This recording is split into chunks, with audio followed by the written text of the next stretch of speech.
ආයුබෝවන්. යථාර්ථවාදීව ලෝකයේ දෙස බලන්නට සත්‍ය සිදුවීම් සම්පින්ඩනයක පුවත් දිගහැරුම ශ්‍රද්ධ රූපවාහිනී 6:30 ප්‍රධාන ප්‍රවෘත්ති විකාශය සමගින් මම ලකිඳුණු අංග ප්‍රථමයෙන් සිරස්තල.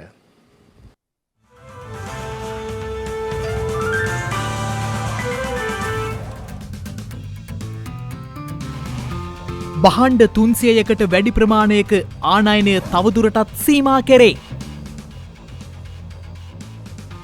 සංශෝධිත අයවැය අගෝස්තු මාස 30 වනදා පාර්ලිමේන්තුවට.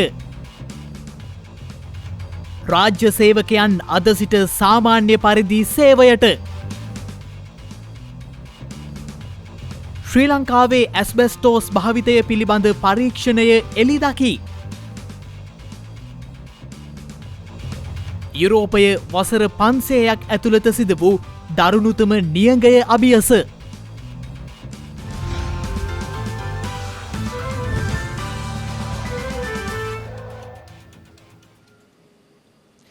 මෙරටට ආනයනය කෙරෙන භාණ්ඩ වර්ග 305ක ආනයන අවසරය අත්හිටුවමින් මුදල් අමාත්‍යාංශය නිවේදනයක් නිකුත් කර තිබෙනවා.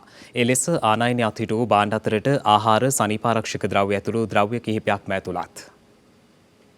තෝරාගත් කාණ්ඩ 305කට අයත් භාණ්ඩ මෙරටට ආනයනය කිරීම තාවකාලිකව අත්හිටුවීමට මුදල් අමාත්‍යාංශය පියවරගෙන තිබෙනවා. මුදල් අමාත්‍යවරයා වශයෙන් ජනාධිපති රනිල් වික්‍රමසිංහ මහතා විසිනුයි අදාළ භාණ්ඩ ආනයනය කිරීම තාවකාලිකව අත්හිටුවමින් ඒ පිළිබඳව නිවේදනය නිකුත් කර ඇත්තේ. ආනයන හා අපනයන පාලන පනත යටතේ ඊයේ සිට බලපැවැත්වෙන පරිදි එම තහනම පනවා ඇති බව මුදල් අමාත්‍යාංශය සඳහන් කළා. කෙසේ වෙතත් ඊයේ දිනට පෙර නැවගත කර එළඹෙන සැප්තැම්බර් මාස 14 වෙනිදාට පෙර මෙරටට ගෙන එන අදාළ කාණ්ඩයන්ට ඇතුළත් භාණ්ඩ සඳහා එම තහනම අදාළ වන්නේ නැහැ. එලෙස ආනයනය තාවකාලිකව අත්හිට වූ භාණ්ඩ අතරට ජලය, යෝගට්, චොක්ලට්, පොල්, දියර පොල් කිරි, ධාන්‍යමය ආහාර සහ කජු ඇතුළු ආහාර පාන කිහිපයක් ඇතුළත් වනවා. එමෙන්ම කාන්තා, ළමා සහ පිරිමි නිමි ඇඳුම්, පිහිනුම් ඇඳුම්, ටයි වර්ග, ජැකට් වර්ග, පාවහන්, ආරක්ෂිත හිස්වැසුම් සහ ලෙද ආශ්‍රිත නිෂ්පාදනද එලෙස ආනයනය අත්හිට වූ භාණ්ඩ අතරට ඇතුළත්. තවද සුවඳ විලවුන්, රූපලාවන්‍ය ද්‍රව්‍ය, ෂැම්පු සහ වැසිකිලි ආශ්‍රිත සනීපාරක්ෂක ද්‍රව්‍ය, කොණ්ඩා සහ රැවුල සැකසුම් උපාංග, අව් කණ්ණාඩි, අත් ඔරලෝසු වර්ග, සංගීත භාණ්ඩ, සැරසිලි සඳහා යොදා ගන්නා විදුලි බුබුලද ඊට අයත් වනවා. එමෙන්ම ආනයනය තහනම් කළ ද්‍රව්‍ය අතරට ටයිල්, ගඩොල්, සෙරමික් භාණ්ඩ වර්ග හා බැටරි වර්ගද ඇතුළත් කර ඇති අතර ඉදිකිරීමේ මෙවලම්, කෘෂි කර්මාන්තයේදී බිම් සකස් කිරීමට යොදා ගන්නා යන්ත්‍ර සූත්‍ර, පශු සම්පත් නිෂ්පාදනයේදී යොදා ගන්නා යන්ත්‍ර සූත්‍ර, මුද්‍රණ සහ රෙදිපිලි නිෂ්පාදන කර්මාන්තයේදී යොදා ගන්නා යන්ත්‍ර සූත්‍ර මෙන්ම ජලනල උපාංගද අයත් වනවා. කෙසේ වෙතත් ආනයනය තහනම් කර ඇති භාණ්ඩ වර්ග ඊයේ දිනයට පෙර ඇනවුම් කර නැවගත කර ඇතනම් එම භාණ්ඩ සැප්තැම්බර් මාස 14 වනදාට පෙර මෙරට වරායකට හෝ ගුවන් තොටුපළකට ළඟා වන්නේ නම් ඒවා නිදහස් කිරීමට රේගුවට අවසර ලබා දී ඇති බවද මුදල් අමාත්‍යාංශය සඳහන් කළා. එමෙන්ම ප්‍රති අපනයනය සඳහා ආනයනය කරනු ලබන භාණ්ඩ ආනයන හා අපනයන පාලකවරයාගේ අනුමැතියට යටත්ව ආනයනය කිරීම සඳහා අවසර ලබා දෙන බවද අදාළ නිවේදනයේ වැඩිදුරටත් සඳහන් වනවා. ජාත්‍යන්තර මූල්‍ය අරමුදලේ නියෝජිතයින් සමග සිදු කරන මූලික වටේ සාකච්ඡාවක් ජනාධිපති රනිල් වික්‍රමසිංහ මහතාගේ ප්‍රධානත්වයෙන් අද සිදු කෙරුණා. මාස 3ක් තුළ ජාත්‍යන්තර මූල්‍ය අරමුදලේ නියෝජිත කණ්ඩායමක් ශ්‍රී ලංකාවට පැමිණි දෙවන අවස්ථාව මෙයයි. ජාත්‍යන්තර මූල්‍ය අරමුදලේ නියෝජිතයන් සමග අද පෙරවරුවේ තාක්ෂණික මට්ටමේ සාකච්ඡා සඳහා මහ බැංකු අධිපතිවරයා ඇතුළු එහි නිලධාරීන් මෙන්ම මුදල් අමාත්‍යාංශයේ නිලධාරීන් කණ්ඩායමක්ද සහභාගී වී තිබෙනවා. එම නියෝජිත කණ්ඩායමේ නායකත්වය දරනු ලබන්නේ ජාත්‍යන්තර මූල්‍ය අරමුදලේ ශ්‍රී ලංකාවේ ජ්‍යෙෂ්ඨ දූත මණ්ඩල ප්‍රධානී පීටර් බ්‍රූවර් මහතා සහ එහි ශ්‍රී ලංකාව සම්බන්ධව කටයුතු කරන මෙහෙයුම් ප්‍රධානී මසයිරෝ නොසාකි යන මහත්වරුන් විසින්. ජාත්‍යන්තර මූල්‍ය අරමුදලේ නියෝජිතයන් මහ බැංකු අධිපති ආචාර්ය නන්දලාල් වීරසිංහ මහතා ඇතුළු එහි නිලධාරීන් සහ මෙරට බාහිර ණය ප්‍රතිව්‍යුහගත කිරීම සඳහා තෝරාගෙන සිටින උපදේශකයන් ලසාඩ් සහ ක්ලිෆර්ඩ් චාන්ස් නියෝජිතයන් සමගද සාකච්ඡා කිරීමට නියමිතයි. අද ආරම්භ වූ සාකච්ඡාවලින් අනතුරුව දෙපාර්ශවය අතර කාර්ය මණ්ඩල මට්ටමේ එකඟතාවයකට පැමිණීමට හැකිවෙතැයි අපේක්ෂා කරනු ලබනවා. මෙම නියෝජිතයන් පිරිස ලබන 31 වනදා දක්වා මෙරට රැඳී සිටීමට නියමිතයි. මේ වන විට ශ්‍රී ලංකාව මුහුණදී ඇති ආර්ථික අර්බුදයෙන් යම් සහනයක් ලබා ගැනීම සඳහා ඩොලර් බිලියන 3ක් ශ්‍රී ලංකාව ජාත්‍යන්තර මූල්‍ය අරමුදලෙන් බලාපොරොත්තු වනවා. ශ්‍රී ලංකාවට ගෙවීමට ඇති ද්විපාර්ශ්වික ණය ප්‍රමාණය ඩොලර් බිලියන 9.6ක් පමණ වන අතර ජාත්‍යන්තර ස්වෛරී බැඳුම් කර සහ පුද්ගලික ණය ප්‍රමාණය ඩොලර් බිලියන 19.8ක් බව මුදල් අමාත්‍යාංශය දත්ත උපුටා දක්වමින් රොයිටර් පුවත් සේවය වාර්තා කර තිබෙනවා. ශ්‍රී ලංකාව ගෙවිය යුතු ද්වීපාර්ශික ණයවලින් වැඩිම කොටස ගෙවිය යුත්තේ ජපානයට සහ චීනයටයි. ඉන් චීනයට ගෙවිය යුතු ණය ඩොලර් බිලියන 3.5ක් වන අතර ඊට ඔවුන්ගෙන් ලබාගෙන ඇති වාණිජ ණය එකතු කළ විට ශ්‍රී ලංකාවේ සම්පූර්ණ බාහිර ණයවලින් 5න් එකක් චීනය සතු වනවා. මේ අතර ශ්‍රී ලංකාව මුහුණදී සිටින මූල්‍ය අර්බුදයට විසඳුම් ලබාදීම වෙනුවෙන් ජාත්‍යන්තර මූල්‍ය අරමුදල් සමග සිදු කෙරෙන මූලික වටේ සාකච්ඡාවක් ජනාධිපති රනිල් වික්‍රමසිංහ මහතාගේ ප්‍රධානත්වයෙන් ජනාධිපති කාර්යාලයේදී අද පස්වරුවේ පැවැත්වුණා. ශ්‍රී ලංකාව මුහුණදී සිටින මූල්‍ය අර්බුදයේ වත්මන් තත්ත්වය පිළිබඳවද මෙහිදී සාකච්ඡාවට ලක් කෙරුණා. මෙම සාකච්ඡාවටේ තවත් සාකච්ඡාවක් ලබන 26 වනදා සිකුරාදා පැවැත්වීමටත් තාක්ෂණික මට්ටමේ කරුණු සම්බන්ධව මහ බැංකු නිලධාරීන් සමග ඉදිරියේදී සාකච්ඡා කිරීමටත් මෙහිදී වැඩිදුරටත් තීරණය වී තිබෙනවා. සංශෝධිත අයවැය ජනාධිපති රනිල් වික්‍රමසිංහ මහතා විසින් අගෝස්තු මාස 30 වනදා පාර්ලිමේන්තුවට ඉදිරිපත් කිරීමට නියමිතයි. පාර්ලිමේන්තු සංනිවේදන ඒකකය නිවේදනය කළේ ඒ අනුව එදින පස්වරු 1ට පාර්ලිමේන්තුව රැස්වන අතර අයවැය කතාව පස්වරු 2 දක්වා පැවැත්වීමට නියමිත බවයි. ජනාධිපති රනිල් වික්‍රමසිංහ මහතා මුදල් ආර්ථික ස්ථායීකරණ සහ ජාතික ප්‍රතිපත්ති කටයුතු පිළිබඳ අමාත්‍යවරයා ලෙස 2021 අංක 30 දරන විසර්ජන පනත සංශෝධනය කිරීම සඳහා වූ විසර්ජන සංශෝධන පනත් කෙටුම්පත දෙවන වර කියවීමේ සමාරම්භක කතාව අගෝස්තු 30 වැනිදා සිදු කිරීමට නියමිත බව පාර්ලිමේන්තුවේ වැඩ බලන මහලේකම් කුෂානි රෝහණ දීර මහත්මිය පැවසුවා. එළඹෙන සතියේ පාර්ලිමේන්තු කටයුතු පිළිබඳ සාකච්ඡා කිරීම සඳහා අද පෙරවරුවේ නියෝජ්‍ය කතානායක අජිත් රාජපක්ෂ මහතාගේ ප්‍රධානත්වයෙන් පැවති පාර්ලිමේන්තු කටයුතු පිළිබඳ කාර්ක සභාවේදී මෙම තීරණය ගෙන තිබෙනවා. ඒ අනුව අගෝස්තු මාස 30 වන දින පාර්ලිමේන්තුව පස්වරු 1ට රැස්වීමට නියමිත අතර පස්වරු 1 සිට පස්වරු 2 දක්වා ජනාධිපතිවරයා විසින් පාර්ලිමේන්තුව ඇමතීමෙන් අනතුරුව පාර්ලිමේන්තුව පසු දින දක්වා කල් තැබෙනු ඇති. එසේම සැප්තැම්බර් 2 වෙනිදා පෙරවරු 9:30 සිට පස්වරු 4:30 දක්වා විසර්ජන සංශෝධන පනත් කෙටුම්පත දෙවන වර කියවීමේ විවාදයේ පැවැත්වෙන අතර ඉන් අනතුරුව කාරක සභා අවස්ථාව සහ දෙවන වර කියවීමෙන් පසු පනත් කෙටුම්පත සම්මත කර ගැනීමට නියමිතයි. එදිනම විදේශ විනිමය පනත යටතේ නියෝග 3ක්, රේගු ආඥා පනත යටතේ යෝජනා සම්මතයක් සහ විශේෂ වෙළඳ භාණ්ඩ බදු පනත යටතේ නියමයන් ද්විත්වයක් පාර්ලිමේන්තුව විසින් අනුමත කර ගැනීමටද නියමිතයි. මේ අතර ලබන 29 වැනිදා සඳුදා විපක්ෂයේ විසින් ගෙනෙනු ලබන යෝජනාවකට අනුව පෙරවරු 9:30 සිට පස්වරු 4:30 දක්වා විදුලි බිල විශාල ප්‍රතිශතයකින් වැඩිවීම නිසා මහජනතාවට මුහුණ දීමට සිදුවන දුෂ්කරතා පිළිබඳ සභාව කල්තැබීමේ විවාදය පැවැත්වීමට නියමිතව තිබෙනවා.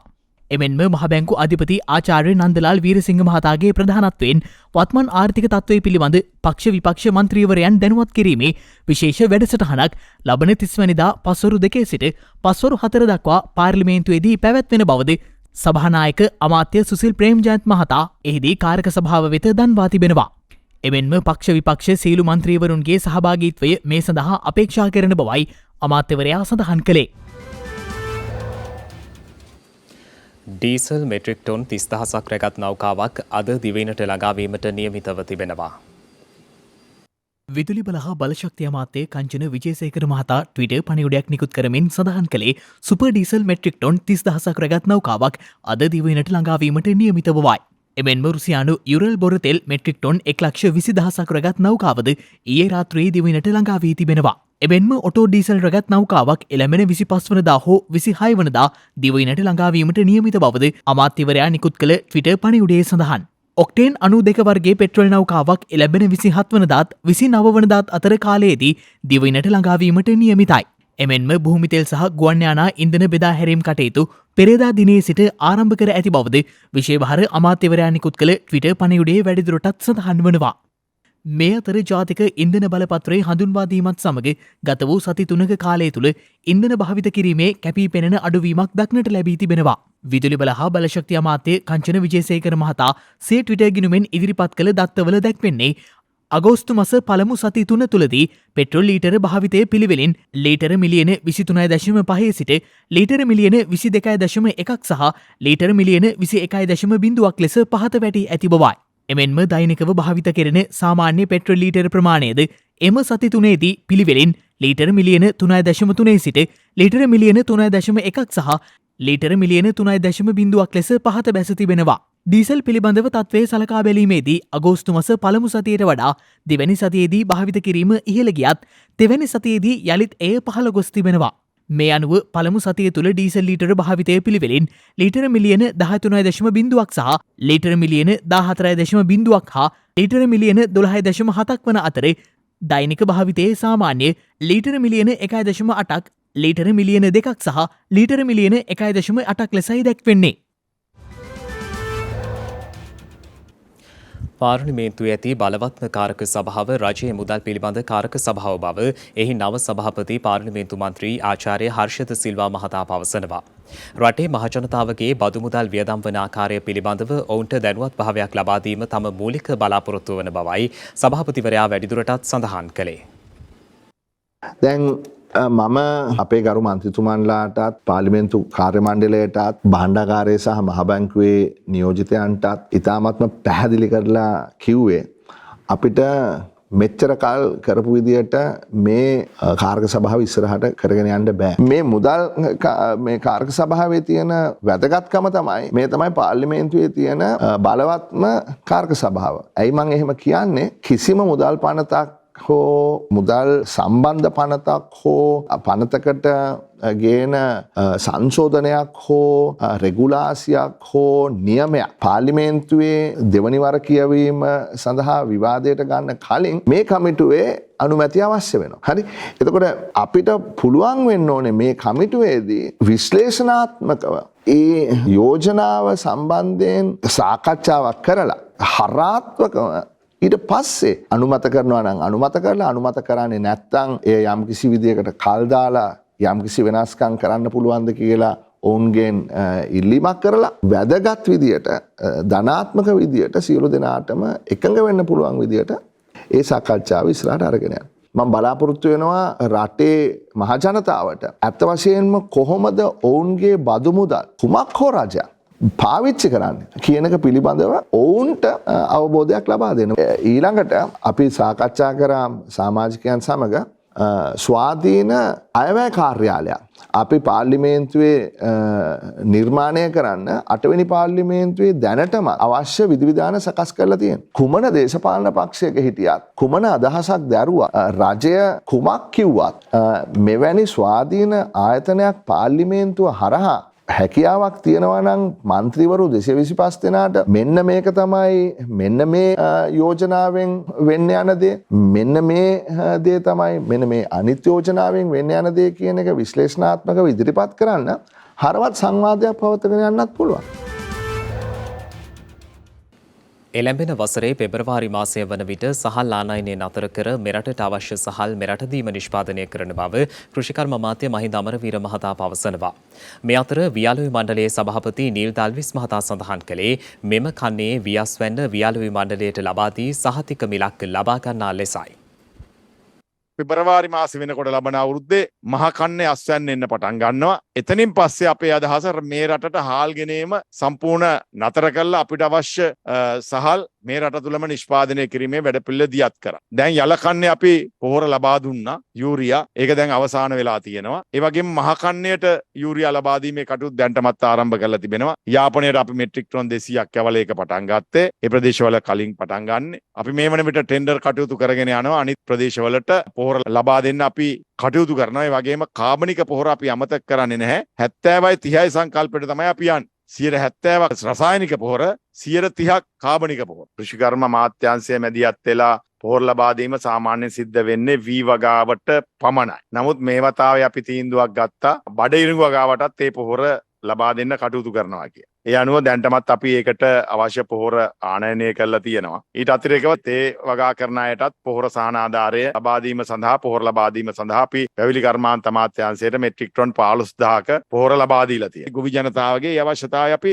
වෙලාවට දෙන්න ඕන. පළවෙනි එක අස්වැන්න නෙලා ගන්න. දෙවෙනි එක තමයි ඉන්ධන දෙන්න ඕන බිම් සැකසීමේ කටයුතු. මේක ප්‍රමාද කරන්න පුළුවන් කාරණයක් නෙමෙයි. වෙන දෙයක් නතර කළා හරි මේ සඳහා ප්‍රමුඛතාවය දීමේ අවශ්‍යතාවය තිබෙනවා. මම කැබිනට් මණ්ඩලයටත් ඒ පිළිබඳව දැනුවත් කරලා තිබෙනවා. ඉතින් මම කිව්වා අපිට සහල්ලින් ස්වයං පෝෂිත වෙන්න දැන් වැඩපිළිවෙලක් සකස් වෙලා තියෙනවා. ඒකට අපිට අවශ්‍ය අනෙකුත් පාර්ශවවල උදව් උපකාර ටික ලැබුණොත් එතනින් ඒ ප්‍රශ්නේ ඉවරයි. දැන් මේ වෙනකොට හාල් මෙට්‍රික් ටොන් 5,50,000ක් විතර ගෙනල්ලා තියෙනවා. දැන් මේ වෙන විට කැබිනට් අනුමැතිය ලැබිලා තියෙනවා මෙට්‍රික් ටන් ලක්ෂ 30ක් ගැනීම සඳහා. දැන්ට මිලදී ගැනීම පටන් අරගෙන තියෙනවා 18 වෙනිදා පටන් ගත්තා අපි. දිස්ත්‍රික්ක 16ක විතර. ගබඩා මධ්‍යස්ථාන 50යි මුල් දවසේ හරියේ. දැන් ගබඩා මධ්‍යස්ථාන 95ක් කරලා තියෙනවා.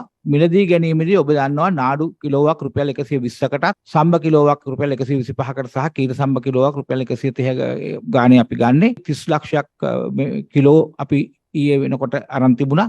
දිනපතාම සතියේ නිවාඩු දවස්වල පවා මිලදී ගැනීම කරනවා. අපි ගන්නේ ප්‍රමිතිගත වී විතරයි. කියන්නේ 114 හෝ ඊට අඩු තෙතමනිය තියෙන වී පමණයි අපි මිලදී ගන්නේ. ගොවියන්ටත් අපි ආරාධනය කරනවා තමන්ගේ වී නිෂ්පාදනය වීඇලේ මණ්ඩලයටම දෙන්න. තමන්ට ඕන වී ප්‍රමාණයක් දෙන්න පුළුවන්. ඒකම ඕන වාර ගාණක් වී දෙන්න පුළුවන්. අපි නිතරම ගන්නේ මෙම කන්නේ වී විතරයි. පරණ කන්නවල වී කොයි වෙලාවකවත් ගන්නෙ නෑ. සෑම කෙනෙකුටම ආරාධනය කරනවා මේ කන්නේ තියෙන වී නිෂ්පාදනය වීඇලේ මණ්ඩලයට බාර දීලා ඔබේ සහතික මිල ලබා ගන්න. ඒ තුලින් රජයේ ආහාර සංස්කෘතිය වැඩි කිරීමට ගන්න උත්සාහයට ඔබත් ජාතික වශයෙන් හවුල් වෙන කියලා ආරාධනය කරනවා. ගත වූ දිනේ මෙරටින් නව කොවිඩ් ආසාදිතයින් 91 දෙනෙකු වාර්තා වී ඇති බව වසංගත රෝග විද්‍යායකකය දැනුම් දී තිබෙනවා.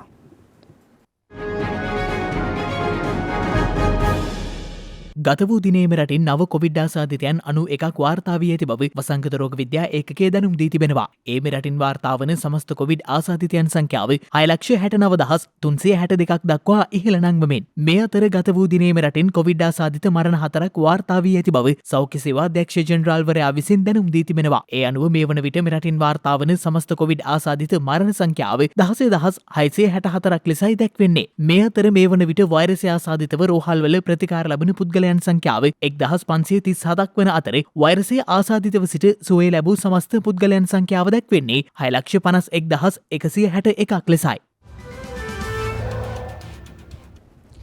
දැන් තවත් දේශීය පුවත් කිහිපයක් කෙටියෙන්.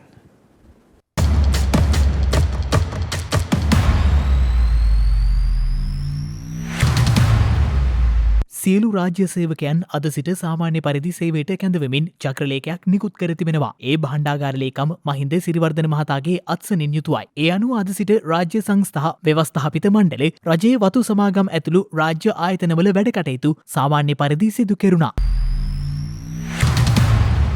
වීමෝල් මගින් සිදුවන පරිසර දූෂණය පාලනය සඳහා දීපව්‍යාප්ත සමීක්ෂණයක් මධ්‍යම පරිසර අධිකාරිය මගින් ආරම්භ කර තිබෙනවා. ඒ අනුව පරිසර ආරක්ෂණ බලපත්‍ර ක්‍රියාවලියට සම්බන්ධ වී නොමැති මෝල් හඳුනාගෙන ඒවා අදාළ ක්‍රියාවලිය සඳහා යොමු කිරීම, වීමෝල් මගින් සිදුවන පරිසර දූෂණය වැළැක්වීම සඳහා තාක්ෂණික ආයතන සම්බන්ධ කර ගැනීමෙන් අවශ්‍ය තාක්ෂණික උපදේශන සහාය ලබා දීම, පරිසර දූෂණය පාලනය සඳහා අඩු වියදම් ක්‍රමවේද හඳුන්වා දීම මේ මගින් අපේක්ෂා කෙරෙනු ඇති. මෙම සමීක්ෂණයේ නියම ව්‍යාපෘතිය මඩකල්පුව දිස්ත්‍රික්කයට අදාළව මේ වන විට ක්‍රියාත්මක වන අතර අනෙකුත් දිස්ත්‍රික්කවලට අදාළ සමීක්ෂණ කටයුතු එළැඹෙන සැප්තැම්බර් මාසයේ සිට ආරම්භ කිරීමටයි සැලසුම් කර ඇත්තේ. කොළඹ සහ පේරාදෙණිය විශ්වවිද්‍යාල ජාතික ගොඩනැගිලි පර්යේෂණ සංවිධානය ජාතික මූලික අධ්‍යාපන ආයතනයේ එක්ව ශ්‍රී ලංකාවේ ඇස්බෙස්ටෝස් භාවිතය පිළිබඳ සිදු කළ පර්යේෂණ 4ක් එළිදැක්වීම අද සිදු කෙරුණා. ඒ නිපුණතා පියසේදී අධ්‍යාපන අමාත්‍ය සුසිල් ප්‍රේම්ජයන්ත් මහතාගේ ප්‍රධානත්වයෙන් එම පර්යේෂණ සඳහා මූල්‍යාධාර සපයා තිබුණේ රුසියානු ජනරජය විසින්. පර්යේෂණයන්හි අවසන් වාර්තා 4ට අමතරව රුසියානු සහ ශ්‍රී ලංකා නියෝජිත කණ්ඩායම් සකස් කළ ක්‍රියාකාරී වාර්තාවේ අවසන් වාර්තාවද අමාත්‍යවරයා වෙත බහර දීම මෙහිදී සිදු කෙරුණා. හපුතලේකම ශ්‍රී බිම්බහරාම පුරාණ විහාරස්ථානයේ අභිනවෙන් ගොඩනගන්නට යෙදුණු බුද්ධ ප්‍රතිමා වහන්සේගේ නේත්‍රා ප්‍රතිෂ්ඨාපනය කිරීම සහ පිළිම වහන්සේ නිරාවරණය කිරීම සැප්තැම්බර් මාස 1 වෙනිදා සිදු කිරීමට නියමිතව තිබෙනවා. එයට සමගාමීව මේ මාස 25 වෙනිදා සිට 31 වෙනිදා දක්වා සතිපිරිත් දේශනාවක්ද පැවැත්වෙනු ඇති. මෙම මහඟු පුණ්‍ය කර්මයට සහභාගී වන ලෙස ඔබ සැමට මෙත් සිතින් ආරාධනා කර සිටිනවා.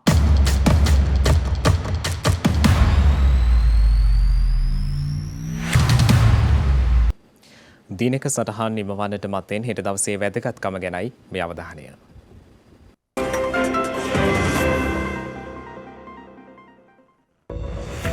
හෙට අගෝස්තු 25 වෙනිදා මහනුවර රාජධානිය සහ පෘතුගීසි හමුදා අතර පැවති සටනක් ලෙස සැලකෙන රන්දිනවෙල සටන අවසන් වී ඇත්තේ 1630 වසරේ අගෝස්තු මාස 25 වන දිනයි. එක්සත් ජනපද ජනාධිපති වුඩ්රෝ විල්සන් විසින් ස්වභාවික හා ඓතිහාසික වස්තුන් මෙන්ම වනජීවීන් සංරක්ෂණය කිරීම සඳහාත් ඒවා ඒ ආකාරයෙන්ම භුක්ති විඳීම සඳහාත් ජාතික උද්‍යාන සේවාව නිර්මාණය කර ඇත්තේ 1916 වසරේ අගෝස්තු මාස 25 වන දිනයි. නාසා ආයතනය විසින් දිවත් කරන ලද Voyager 2 අභ්‍යවකාශයානය සෙනසුරු ග්‍රහයා සමීපයට ප්‍රවේශ වී ඇත්තේ 1981 වසරේ හෙට වැනි දිනකයි. ඒ සමගින් ශ්‍රද්ධා ප්‍රධාන ප්‍රවෘත්ති විකාශය නිමාවට පත්වනවා. හමුවමු හෙටත් සවස 6:30ට. තෙරුවන් සරණයි. නමෝ බුද්ධාය. මෙවැනි වැදගත් පුවත් නැරඹීම සඳහා ශ්‍රද්ධා TV News YouTube channel එක subscribe කර සීනුව සලකුණ වන්න.